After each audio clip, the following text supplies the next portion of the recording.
Bana, tunaendelea tulipoishia. Kwa hiyo unaingia kwenye folder lako lenye image za window kama unavyoona hapa.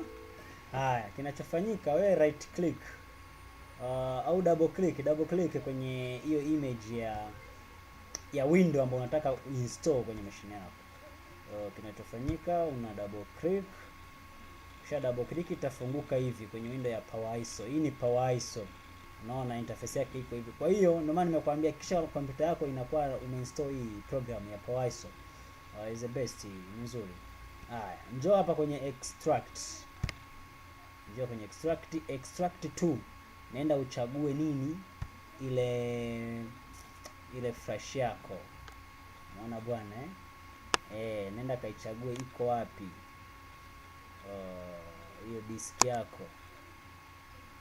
Iko wapi? Maana hapa removable ukiangalia usichanganye, hakikisha unaingiza kwenye operating ambayo ni sahihi.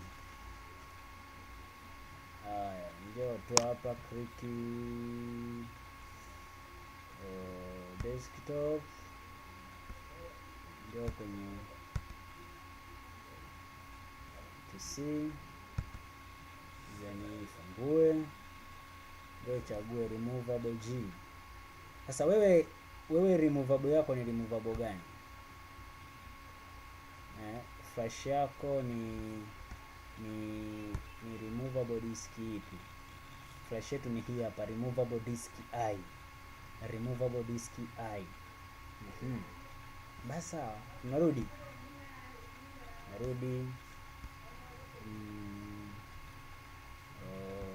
kwa disk I hii hapa. Then una click okay. Share all files.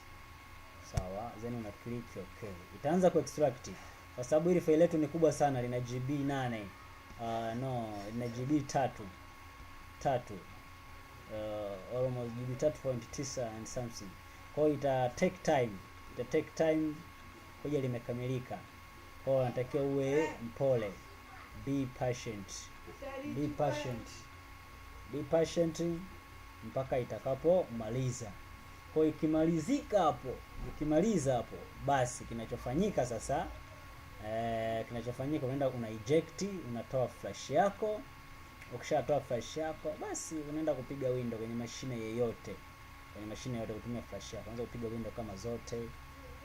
Something like that. So next time nakuja kuelezea namna ya kutumia Power ISO vile ambavyo ni very simple. Kwa unachotakiwa wewe subscribe kwenye channel yetu ya YouTube ili uendelee kwa wa kwanza kupata maendelezo wa hizi tutorial. Thank you for watching.